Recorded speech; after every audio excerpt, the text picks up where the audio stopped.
Entonces, para el día de hoy vamos a estar viendo los siguientes temas, y es sobre el nacimiento de Jesús, ¿cierto? Y vemos cómo el nacimiento de Jesús está envuelto completamente en lo que sería el plan de Dios en diferentes facetas, ¿cierto?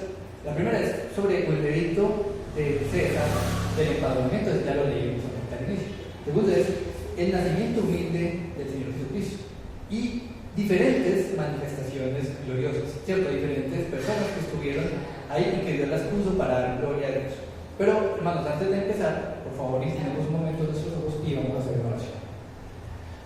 Señor Altísimo, te doy muchas gracias, Señor, por esta mañana, Señor. Gracias por permitirnos, Señor, estar aquí en tu casa para estudiar tu palabra, Señor, para dar lectura, Señor, y estudiar estos padres, Señor, tan buenos, Señor, que están aquí en tu palabra, sobre cómo viniste, Señor, tú a la tierra, cómo no viniste por accidente, sino que todo sea parte, Señor, de un plan preparado para podernos salvar. Te pongo, Señor, en tus manos a los hermanos que estamos aquí, pero Señor, de que hoy podamos salir, Señor, con algo nuevo, Señor, algo que quizás no sabíamos, o recordar, Señor, cosas que posiblemente habíamos estudiado hacía mucho tiempo.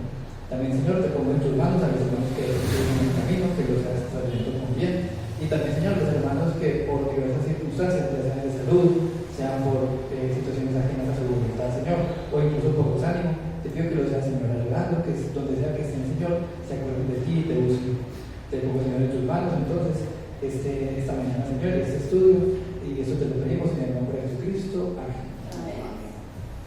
Listo. Entonces, durante la clase quisiera que tuviéramos en mente esta que es la verdad central para el día de hoy. Dice, a través del relato sencillo del nacimiento de Jesús se ve la clara huella del plan perfecto de Dios, ¿cierto? Porque el nacimiento de Jesús en algunos evangelios se trata como con más profundidad en algunas partes. Aquí en el libro de Lucas vamos a estar viendo un área que en nosotros no se trata, ¿cierto? Que es la de los pastores. Y también vamos a estar viendo pues como las circunstancias que rodeaban ese momento. Antes de continuar, recordemos que hay una parte importante, ¿cierto? Recordemos que en esa época todavía existía el templo construido, ¿cierto? Aquí en el televisor hay una imagen de cómo se ve ese templo, que era muy grande. Eso estaba dividido en una plaza muy grande donde la gente podía caminar, y unas plazas más pequeñas, más internas, donde solo podían entrar ciertas personas. Y luego estaba la construcción principal, que está dividida en dos secciones, que era el lugar santo y el lugar santísimo, ¿cierto?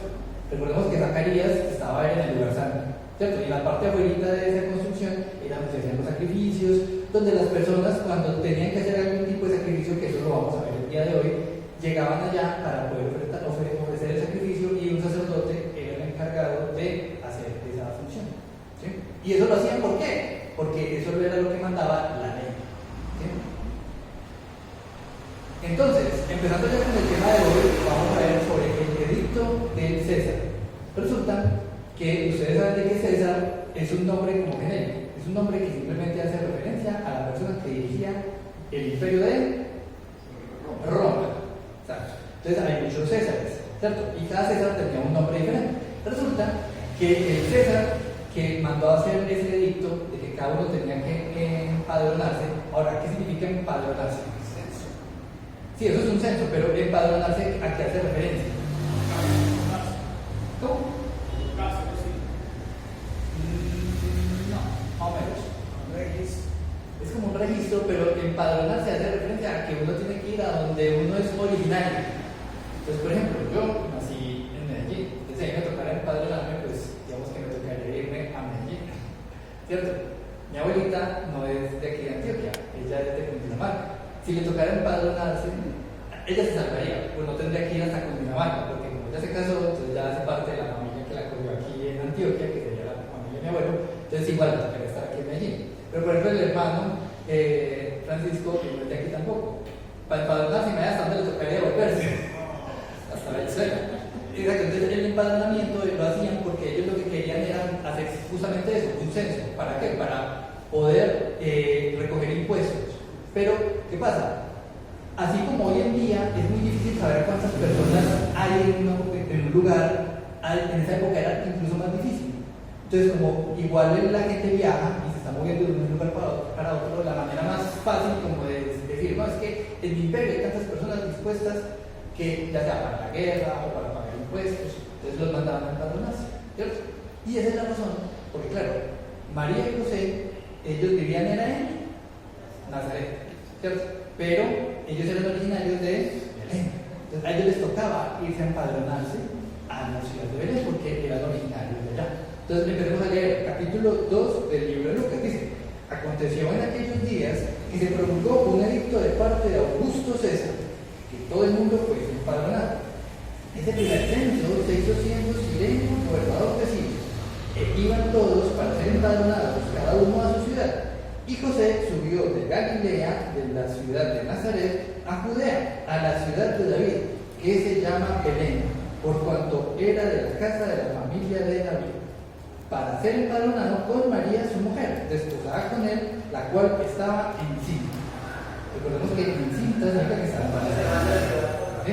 Entonces ahí vemos varias cosas, ¿cierto? La primera es que el César era un señor que llamaba Augusto, que a pesar de que hubieron muchos Césares muy malos, de digamos que él procuraba era administrar como mucho su imperio, ¿cierto? Y mandó a hacer muchas construcciones y muchas cosas. No lo tienen como uno tan macabro como otros, pero igual todos los Césares tenían sus cosas más bien malas, ¿sí? Y también quisiera que leyésemos, porque claro, digamos que ¿qué razón habría para que esto sucediera?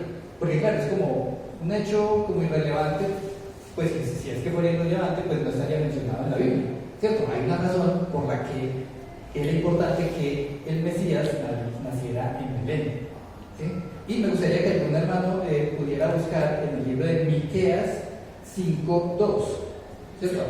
Tú lo tendrás así, fuerte. Pero tú, Belén Efrata, pequeña para estar entre las familias de Judá, de ti saldrá el que será Señor de Israel.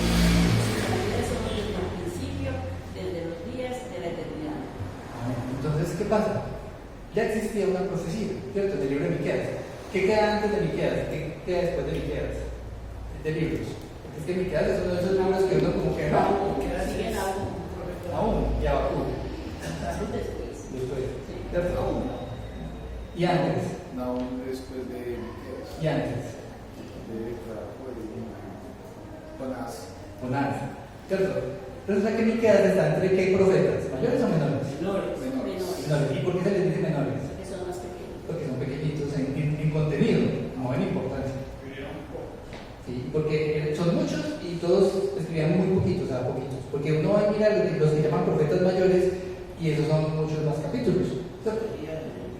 Estos libros de los profetas menores tienen 1, 3, 4 capítulos. Y en cambio los otros tienen 7, 10, 50, 66 de Isaías. Claro, porque Isaías siempre escribió bastante más. Pero todo era mismo, la misma gente, el mismo profeta, Exacto, o sea, en importancia todos eran importantes. Pero no es como que hay porque son menos importantes, no. Y eso lo vemos en el estilo de profecías que hay, porque es que esta profecía de que el Mesías tenía que nacer en Belén, ¿cierto? Es la ciudad justamente donde era originario el rey David, ¿sí? Era muy importante, ¿cierto? Sí. Y adicional es bueno tomar en consideración que hay más de 300 profecías en el Antiguo Testamento que se cumplieron a precisión con el Señor Jesucristo. Se cumplieron. Esa es una de muchas. Sí. Y queda 5:2. Pero tú, Belén, Efrata, pequeña entre las naciones, de ti me saldrá el que ha de ser Señor. Y lo determina. Y Belén igual era una ciudad muy chiquitita, pues no era una ciudad como muy importante donde iban a ser, ¿cierto? Como que dijéramos aquí, no sé, es que la más importante tiene que nacer en qué ciudad, en Bogotá o en Medellín, ¿cierto? No, nació fue en un pueblito, ¿cierto? Y Dios quería que fuese así.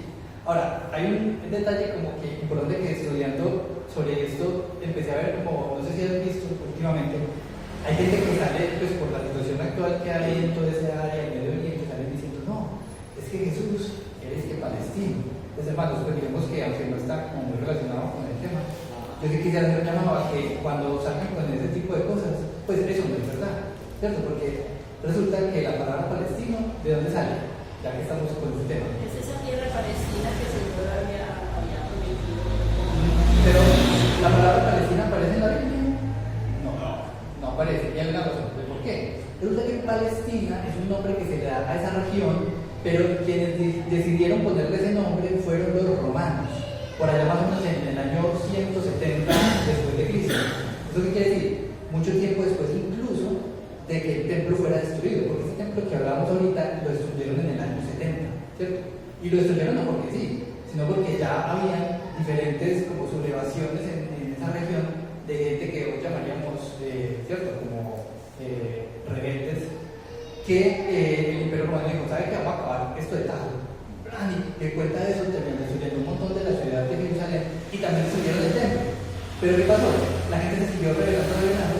Entonces ahí fue cuando cogieron y hicieron también una, ¿cómo se dice? Como expatriaron a todo el mundo que pudieron. Y de cuenta de eso, los romanos, como ellos no eran pobres, ¿cierto? Ellos dicen, listo, la manera como vamos a cortar de tal es de una vez le vamos a cambiar el nombre a todo. Y ese a todo es que dejaron de llamar esto Judea, porque ese era el nombre que había, Judea, ¿cierto? Y le cambiaron el nombre. Dijeron, no, a partir de ahora lo vamos a llamar Palestina. Sí, y hay algo, y es que para los judíos y los hebreos era más normal hablar, por ejemplo, de los filisteos. Ah, sí. O cuando se habla entonces de la tierra de Moab, del otro. O sea, esos son nombres más acordes a. Pero eso posterior fue porque ellos lo implementaron y dijeron, es así ya. Y a la brava lo hicieron. Eso, ahora, que es que Palestina es un mal nombre, eso pues en realidad es un nombre que se le pusieron y los que los pusieron fueron los romanos. Pero hoy en día esa connotación la hacen ver como que es que no, que es que Jesús por nacer en Belén, y usted mira hoy en día en un mapa, y resulta que Israel está dividido en dos partes, una parte que está controlada totalmente por Israel y otra que está controlada por una organización que busca formar otro país que todavía pues, no está del todo formado, que es que Palestina. Y resulta que Belén está en esa área. Entonces están diciendo, no, es que Jesús nació en Belén, entonces nació en Palestina. Y además hay que tener mucha precaución con eso, porque Jesús no era palestino, Jesús era judío, ¿cierto?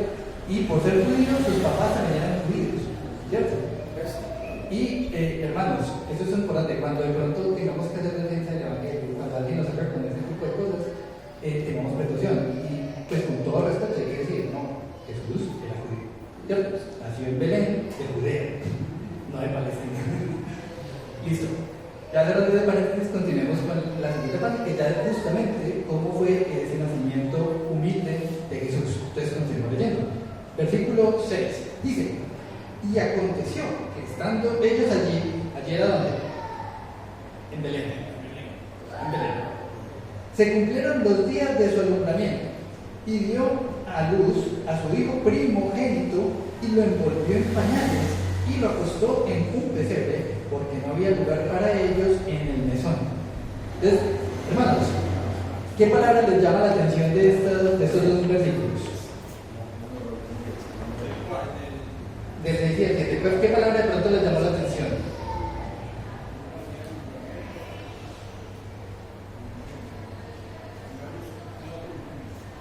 La primera es que esto es muy cortito, ¿cierto? Es como, sí, nació. Sí, es. ¿Cierto? Porque uno va y Quisiera mira, que fuera más. sí, porque uno va y mira los otros evangelios y dan más detalles. Por ejemplo, en el libro de Mateo sí nos dice que... Y hay que tomar siempre en consideración que aunque son 4 evangelios, solamente 2 evangelios hacen mención del nacimiento, que son Mateo y Lucas. Porque lo que es Marcos y Juan no hacen mención del nacimiento del Señor. Pero ojo, ¿desde qué parte empiezan el libro de Marcos y Juan? Desde la obra del Señor. Empiezan desde el momento en el que Juan el Bautista empieza también su ministerio. Sí. Ahí es donde empiezan ellos, ¿cierto? En cambio, Mateo y Lucas empiezan un poquito antes y dan estos detalles sobre cómo fue el nacimiento de Jesús, ¿cierto? Y hay algo que me llama la atención siempre y es que dice que aconteció que estaban ellos aquí y se cumplieron los días de su alumbramiento y dio a luz a su primogénito hijo. Pues a mí me parece muy raro porque toda la vida pues, nos han enseñado a nosotros pues, que no había más familia de José y de María pues nada, sino que era la que se Jesucristo. Pero la Biblia es muy clara y nos dice que su primogénito, o sea que de ahí había muchos otros más. Exacto. Yo me puse a buscar, esa palabra primogénito a mí me llamó la atención. Yo puse a buscar a ver en el original que era, si de pronto era que una interpretación rara y no. Entonces que la palabra que sale ahí Y también, digamos que uno dice como que no, pero ustedes saben quién era Santiago, el que escribió el libro de Santiago, que era un hermano de Jesús, claro, de María y José, o sea, era uno de los hijos de María y José. Porque resulta que a pesar de que Jesucristo fue el primer hijo de María, no fue el único, aquí dice, fue el primogénito. Sí, siempre, hermanos, hay que tomar en consideración algo, y es que hay una parte dogmática de la Iglesia Católica Romana en donde ellos quieren decir y argumentar que María prácticamente ella casi que ni se entendía con José, pues, y no, ellos eran esposos, nació su hijo primogénito, y la cultura judía que hacía, pues tenía su familia, y eso todos a nivel evangélico lo tenemos claro. ¿Qué tiene que pasar? Es que tenemos que tener un especial respeto y consideración con las personas católicas, porque eso es un tema de discusión y es innecesario, porque si estamos llevando y compartiendo el evangelio de la reconciliación, el evangelio del amor, entonces ¿cómo vamos a llegar a pelear? No tiene ningún sentido. Pero tenemos que dejar claridad, y es que María es la madre del Señor Jesucristo en su condición terrenal, ¿sí? No es la madre de Dios, porque si Dios necesitara una mamá, entonces no sería Dios, y más aún, hermanos, y es que María fue escogida, elegida directamente por Dios, no es cualquiera, es una mujer que iba conforme a una piedad, a un comportamiento, o sea, no es cualquier cosa. Y ahí, obviamente, le damos gracias al Señor porque a nivel de lo que es el mundo cristiano evangélico, esta porción es clara. O sea, María tuvo más hijos, claro que sí. Eso, y aquí en la cuestión, cuando de pronto estemos en una discusión con alguien que es enfático, no, es que no, uno realmente no tiene que pelear, esa regla la que tiene que pelear. Entonces uno le pregunta, es que sepa, ay, sí, en Lucas 2 hay una mención a que Jesús era el hijo primogénito, no unigénito, primogénito. Y además hay algo que ese capítulo y prácticamente todos los evangelios muestran la unidad de la familia. O sea, el Señor Jesucristo nació, era el primogénito y tenía más hermanos, una familia, un papá, una mamá, que el papá era adoptivo, pues él lo adoptó, ¿sí? Pero realmente nos enseña el rol de la familia, la unidad y todo eso, y no iba el Señor Padre Celestial no iba a permitir que su hijo viniera a una familia prácticamente estéril que no tuviera más familia. Entonces ahí vemos cómo la palabra es muy exacta cuando dice que dio a luz a su primogénito y lo un niño normal, como cualquier niño chiquito, bebecito, tenía las mismas necesidades y todo esto, pero entonces esos padres lo acogieron como una familia cualquiera de los que vivimos en los hechos de nuestros hijos. Pero ahí tenemos también que tomar en cuenta que Jesús era primogénito, pero María terrenal era primogénito, primer hijo de María. Pero María celestial era unigénito del Padre. Unigénito del Padre. Primero unigénito del Padre. Hermanos, hay una cuestión que es chévere de saber. ¿Cuántos evangelios hay? 4. ¿Cierto? Y hablamos en la clase pasada o antepasada que cada uno de los evangelios también tenía un propósito, porque iba enfocado a un público objetivo diferente. ¿Cierto? Resulta que cuando uno mira, el evangelio de Mateo presenta a Jesucristo como rey. ¿Sí? Mateo procura presentar a Jesucristo como rey. Marcos procura presentar a Jesucristo como siervo. ¿Sí? Como siervo. Lucas presenta a Jesucristo como hombre, ¿cierto? Y Juan presenta a Jesucristo como Dios, ¿cierto? Cuando uno va estudiando los evangelios, al darse cuenta uno cómo es que presentan a Jesucristo en cada una de sus facetas, porque todas las facetas son así, ¿cierto? Uno va viendo por qué cada libro le da unos detalles a unas cosas y a otras no. Y tiene una secuencia. Sí, ¿cierto? Por eso, para la parte de Mateo, por ejemplo, es muy importante, por ejemplo, la parte de los reyes, ¿cierto? En cambio aquí no se menciona, pero aquí se menciona los pastores, ¿cierto?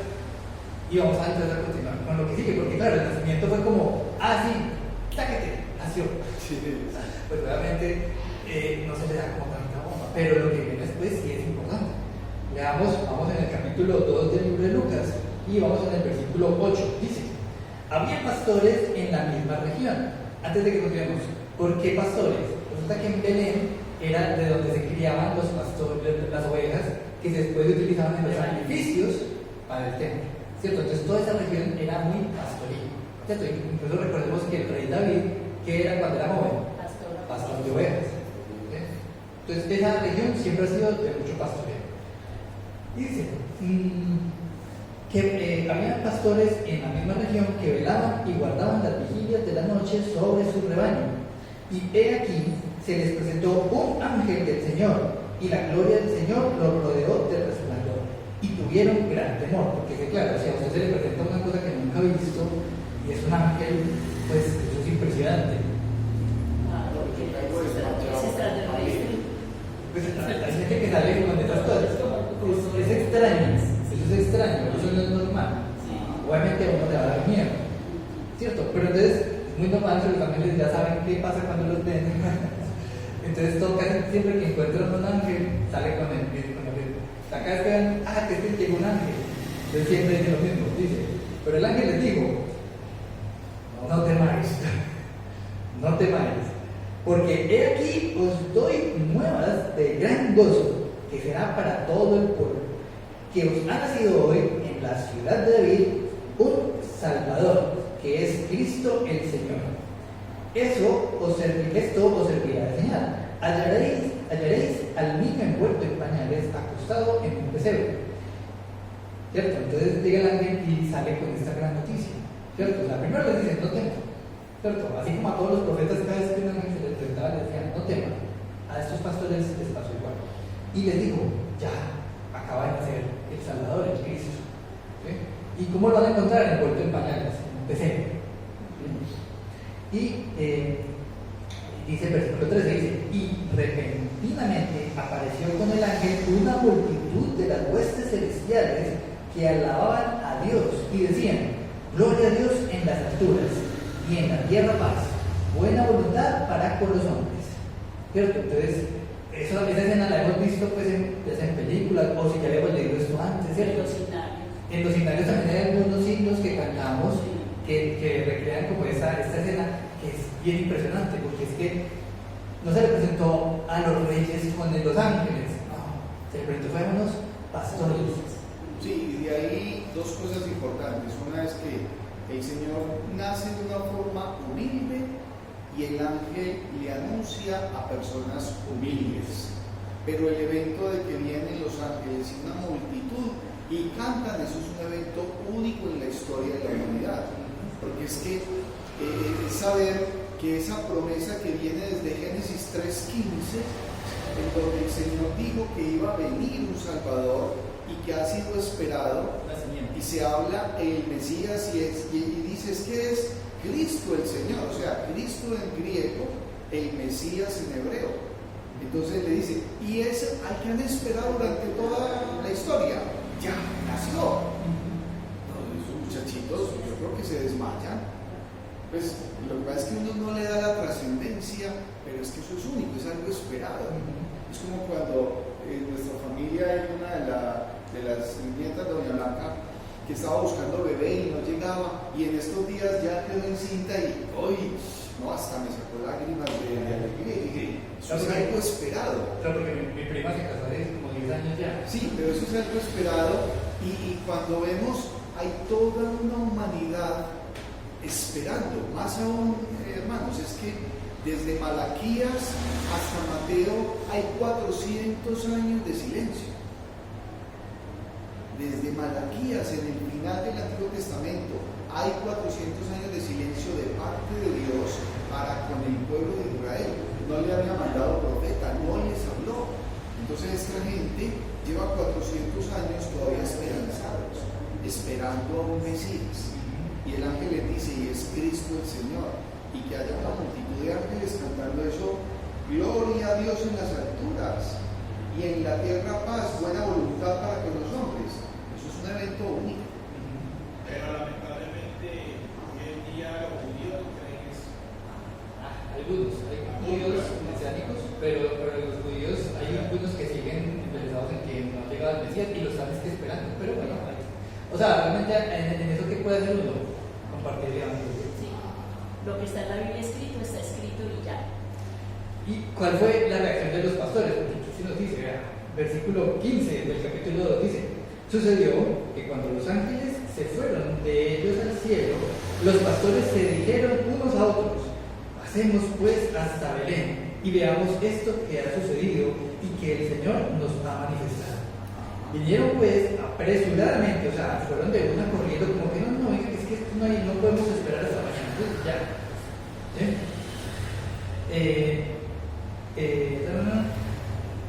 Vinieron pues apresuradamente y hallaron a María y a José y al niño acostado en el pesebre. Y al verlo, dieron a conocer lo que se les había dicho acerca del niño. Y todos los que oyeron se maravillaron de lo que los pastores les decían. Pero María guardaba todas estas cosas, meditándolas en su corazón. Y volvieron los pastores glorificando y alabando a Dios por las cosas que habían oído y visto, como se les había dicho. Entonces, aquí la parte que me llama mucho la atención es que María guardaba todas esas cosas y las meditaba en su corazón. Entonces, porque es que desde el momento en el que el ángel le había dicho como que usted va a ser, va a quedar encinta del Espíritu Santo, ya nació el bebé, y que cuando nace el bebé llegan unos pastores diciendo eso. Ahora, también nos da un detalle interesante: fue de noche, o sea que Jesucristo nació de noche. Sí, y hay un dato adicional. Hermano, recuerden que el tiempo de escuela dominical es para que compartamos. Si alguien tiene alguna opinión o dudas o algo referente, simplemente levanta la mano y dice. Sí, y es que los pastores tomaron acción, o sea, ellos cogieron el presupuesto y ellos no se quedaron ahí, pues ahí quietos, pero esqueléticos, ¿no? Si será o no será, no, ellos tomaron acción. Y hoy mucha gente se le habla de Cristo y son ahí, se quedaron quietos, como si no hubiera pasado nada. Y no solamente eso, sino que el cielo también se alborotó todo, porque miren lo que dice. Y sucedió que cuando los ángeles se fueron, ellos al cielo, pastores se dijeron unos a otros: pasemos hasta Belén. O sea, el cielo, esa multitud, ¿sí? La multitud que viene, mostró también, claro, es una sorpresa para todas las personas que vienen a ver qué pasa. Así mismo pasa con nosotros cuando nos venimos a un mundo corrompido y pecado, pero un día nos hablan del Evangelio y el corazón se abre y uno sigue por esa sed de conocimiento de la palabra del Señor. Es esas buenas nuevas que el Señor nos da a nosotros, que ya las tenemos escritas, especialmente para que las practiquemos, las comprendamos y para que aprendamos a vivir con ellas. Sí, y este evento pues fue lo que decíamos, único. Pero ¿qué pasa? Estamos viendo cómo fue el nacimiento. ¿Qué pasa después de que nació un niño? Resulta que a nivel pues, del pueblo judío ellos tenían unas ordenanzas. Entonces vamos a continuar. Porque de cuenta de las ordenanzas pues también aparecieron otras personas que también le dieron la gloria a Dios por ese hecho como tan importante, porque no es como que llegó y pasó desapercibido. Para los poderosos pasó desapercibido, pero para las personas que estaban pegadas de Dios no pasó desapercibido. ¿Sí? Continuemos leyendo, vamos en el capítulo 2, versículo 21.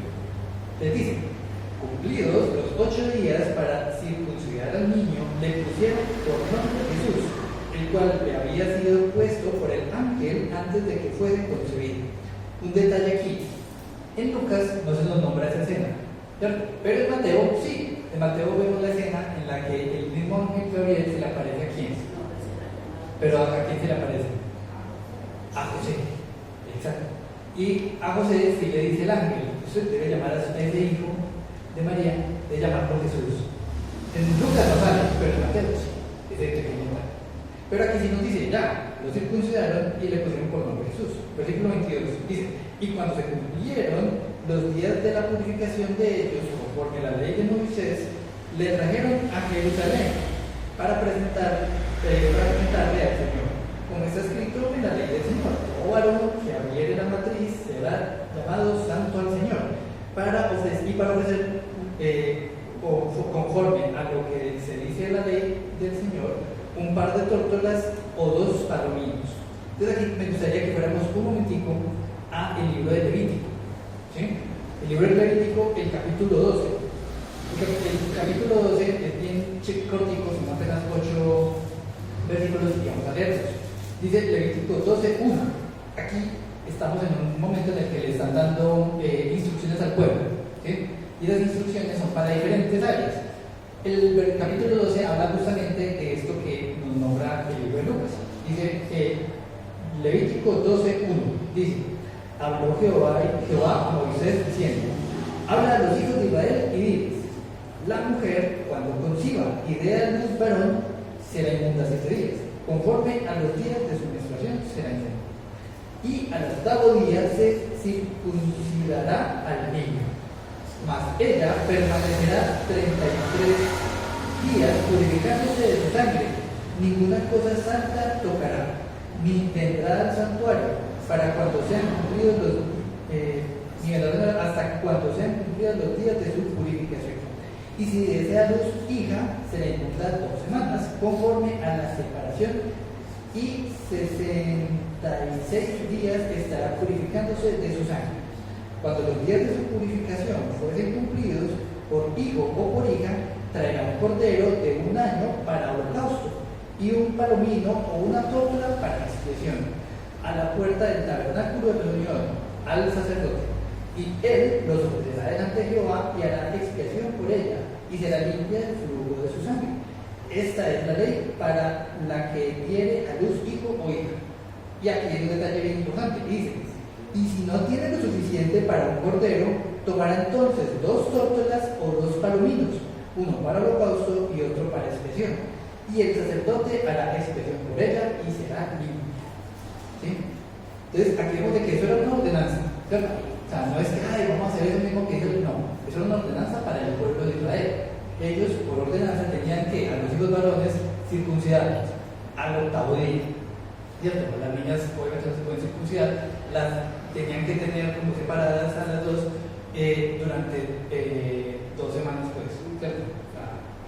Y también no podían ir al templo, ¿cierto? Hasta pasados 33 días, o sea, un mes más o menos. Hasta que se purificaron. Eso, pero eso tenía obviamente una razón de ser, ¿cierto? No podían llegar y mover a conciliar a la mamá después del parto, tenían que dejarla descansar, que se estabilizara, ¿sí?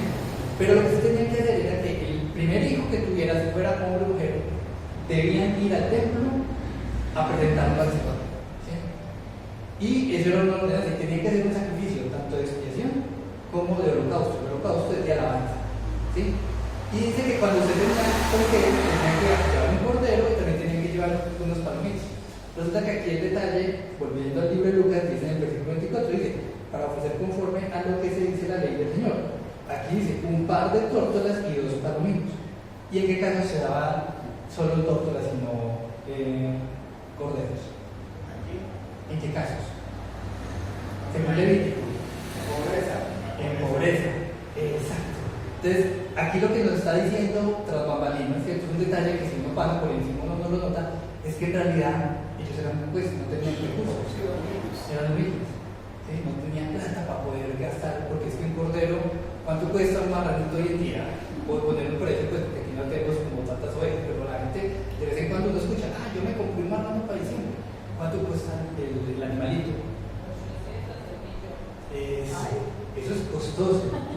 ¿Y será que le nace un amigo y tiene que comprar un cordero y va a estar uno pagando el millón de pesos por el cordero? Era una práctica de Dios. No, eso sí, no era una práctica, era una establecido. Era establecido. Y miren la sabiduría del Señor. Y dice: y si no tiene eso, entonces llegué con 2 tórtolas o unos palominos, que ya es algo más pequeño. Eso. Entonces, claro, eso era un costo que ellos realmente no tenían con qué. Entonces, es un detalle interesante. Y continúa, porque claro, ellos por ley debían cumplir eso, porque recordemos, Jesús era judío. Y en este punto, la ley todavía era efectiva, ellos tenían que cumplir la ley, ¿sí? O sea, no es como que, entonces Jesús vino y no hizo nada de la ley, al contrario, dice que Jesucristo cumplió toda la ley, toda es toda. ¿Sí?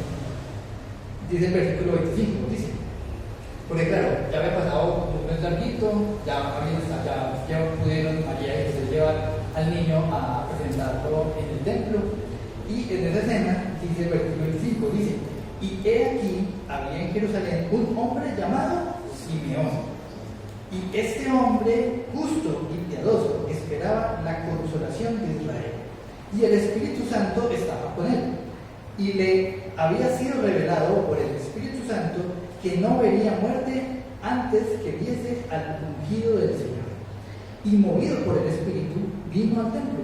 Y cuando los padres del niño Jesús lo trajeron al templo para hacer por él conforme al rito de la ley, él le tomó en sus brazos y bendijo a Dios diciendo, ahora, Señor, despides a tu siervo en paz, conforme a tu palabra, porque han visto en mis ojos tu salvación, la cual has preparado en presencia de todos los pueblos, luz para revelación a los gentiles y gloria a tu pueblo Israel.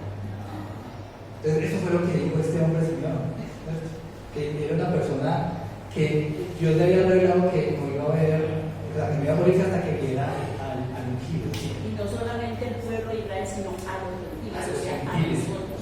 Nosotros estamos incluidos ahí siempre, cuando dicen las naciones, estamos incluidos siempre. Eso, y que es un detalle no menor, porque es que para muchos judíos ellos creían que es que el Salvador era solo para ellos. Sí. Pero que no, en diferentes porciones, no las vamos a ver, pero de las profecías siempre daba a entender de que eso era no solo para el pueblo de Israel, sino que era para todos nosotros, incluyéndonos.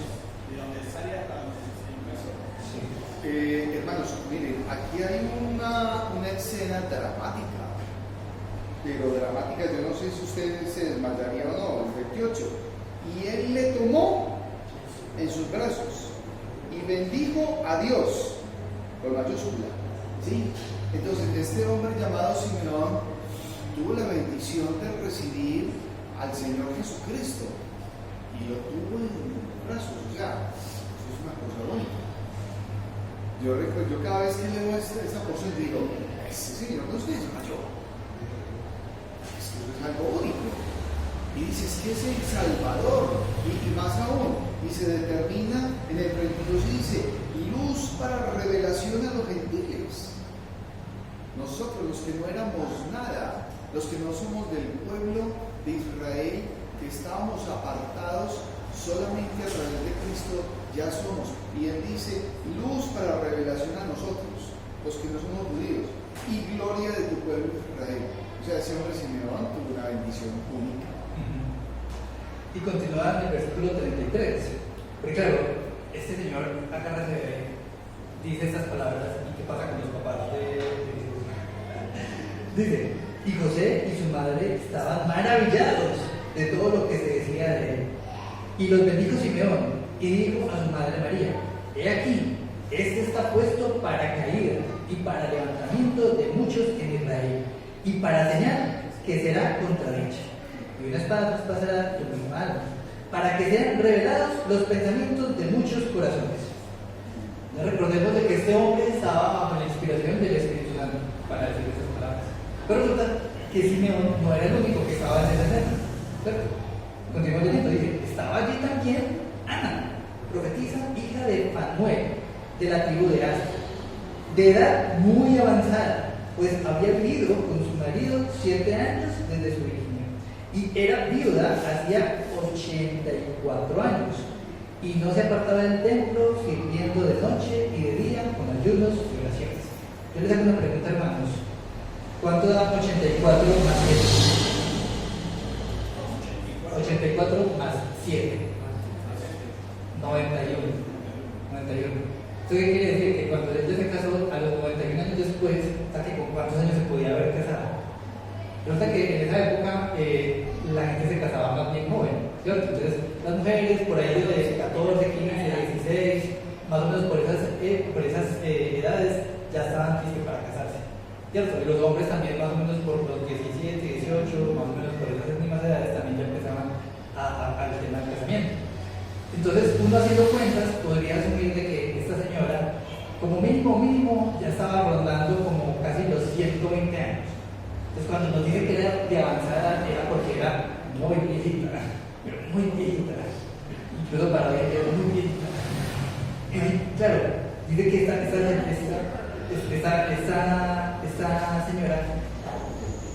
se la pasaba en el templo todo el tiempo. Era una persona que estaba, a pesar de que era viuda, no se la pasaba quemando, sino que ella estaba todo el tiempo sirviendo en la casa del Señor. ¿Se imagina? Aquí hay algo que uno también encuentra mucho, que hace también para la confesión, para distorsionar el mensaje, donde dice, estaba también aquí Ana, profetiza, hija de Fanuel. Profetiza no quiere decir que ella profetizaba las cosas, sino que anunciaba lo que estaba sucediendo, le anunciaba al pueblo lo que estaba pasando en el momento, ya cosas que les había pasado. No es que va a profetizar, o sea, predecía el futuro, ¿no? De esta manera anunciando la llegada del Señor del Salvador. Porque entonces recordemos que la palabra profetizar tiene varios sentidos. En este punto, el sentido que tiene que ver es con proclamar la palabra, ¿cierto? Enseñar, ¿cierto? Ser una persona que estaba instruyendo a las demás personas en el pueblo, ¿cierto? Porque lo cierto es que hay un tema, y es que a los niños, sobre todo en el pueblo de Israel, digamos que el tema de las escuelas no funciona como funciona hoy en día. Hoy en día la gente llega, manda a los chicos al colegio y se desentiende un poquito del asunto. Es como, no, allá le enseñan todas las cosas. Resulta que en esta época bíblica no era tan así. Los niños desde jóvenes, ¿cierto?, los llevaban a las sinagogas, ¿cierto?, y allá estudiaban la palabra, ¿cierto? Y hasta más o menos, hasta antes de los 12 años, ya los niños habían estudiado casi todo lo que era el libro de la ley. O sea, antes de los 12 años, todos los judíos, ¿cierto?, desde niños eran instruidos, ¿sí? Y obviamente esta profetisa posiblemente era una de las personas que ayudaba a instruir niñas, ¿cierto? Porque separaban niños por un lado, niñas por otro, ¿sí? Y la parte importante aquí es que nos dice que ella también estaba en ese momento. Dice el versículo 38, dice, esta, presentándose en la misma hora, daba gracias a Dios y hablaba del niño a todos los que esperaban la redención de Jerusalén. ¿Sí? Entonces nos dice que esta señora Ana también hizo parte de esta escena junto con Simeón. ¿Sí? Estaban dos personas que eran muy fieles a todo el servicio en el templo y a Dios, ¿cierto? Preparados, listos, esperando la venida del Señor, y Dios les dio la posibilidad de verlo en siendo bebé, ¿cierto? Luego nos dice en el versículo 39, nos hace un salto como temporal, dice, después de haber cumplido con todo lo descrito en la ley del Señor, volvieron a Galilea, a su ciudad de Nazaret. Dice, y el niño crecía y se fortalecía y se llenaba de sabiduría y la gracia de Dios era sobre él. Aquí es muy interesante porque en este espacio, cuando uno va y mira en el libro de Mateo, ¿sí?, también hay una escena que está en Mateo que aquí no está, y es cuando Herodes manda a matar a los niños en Belén, ¿cierto? Y que por revelación Dios le dice a José que se tienen que ir a Egipto, ¿sí? Entonces, cuando uno más o menos arma como el croquis temporal, más o menos tuvo que decir que cuando nació Jesús, llegaron los, ¿cómo es que llaman? Los pastores, ¿cierto? Pasó más o menos un mes para que María y José fueran al templo en Jerusalén, porque Belén y Jerusalén quedan muy cerca, es como un día de camino, ¿sí? Entonces, pues, ellos podían ir, cumplir como esta normativa. Aquí se encuentran con Simeón y con Ana, y posiblemente volvieron otra vez a Belén. En ese transcurso es posible que llegaran ya lo que llaman los Reyes Magos, ¿cierto? Y en ese momento ya Herodes estaba siendo avisado, y después de que los magos fueron avisados también por revelación de que no volvieran a Herodes, sino que se desviaran, ¿cierto? A los 2 años dice que Herodes mandó a matar a los bebés que hubieran en toda esa región. Antes de que eso sucediera, o sea, antes de los 2 años, tuvo que haber habido una revelación en la que Dios le dijo a José, váyase para Egipto un tiempo, ¿cierto? Hasta que murió Herodes, y ahí sí dice que volvieron a Nazaret. Y aquí se vuelve a juntar con esta parte. Dice, después de haber cumplido todo eso, volvieron a Galilea, a su ciudad de Nazaret. Y el niño entonces crecía y se fortalecía, y la gracia de Dios era sobre él. Y aquí vamos a parar, ¿cierto? Porque digamos que lo que continúa son unas escenas de la infancia del Señor Jesucristo, que es muy curioso. Resulta que este es el único pasaje en el que se nombra la infancia del Señor. Hay algo muy particular, es que la forma como lo narra es como van creciendo nuestros niños, los niños de una familia. O sea, no hacen como todo lo que nos enseñaron, que fue muy católica, demasiado, y yo ayudaba allá en la iglesia. Entonces, a uno le enseñan, pues no, que el niño era como fuera de lo normal, y no, resulta que es un niño común y corriente, y crecía como crecen los hijos de nosotros, solamente que guiados por la palabra y por los padres, el testimonio de ellos, por todas las normas que el Señor había dado, pero era un niño común y corriente. Sí, no nos vamos a detener el día de hoy, pero sí quisiera que notáramos dos pedacitos pequeñitos. El primero es en el versículo 40, que vamos a leer. Dice: y el niño crecía, pues aquí estaba muy chiquito, dice, crecía y se fortalecía y se llenaba de sabiduría y la gracia de Dios era sobre él, ¿cierto? Y más adelante, en el versículo 52, al final del capítulo 2, dice: y Jesús crecía en sabiduría y en estatura y en gracia para con Dios y los hombres. Entonces son dos momentos, ¿cierto? Un Jesús bebé y un Jesús ya un poquito más grandecito. Pero no lo vamos a estudiar porque creemos que es interesante la parte, pero no es como el foco del día de hoy. El día de hoy queríamos estudiar más sobre el nacimiento y sobre cómo las personas que estuvieron en ese momento, ¿cierto?, dieron gloria a Dios sobre este hecho. ¿Sí?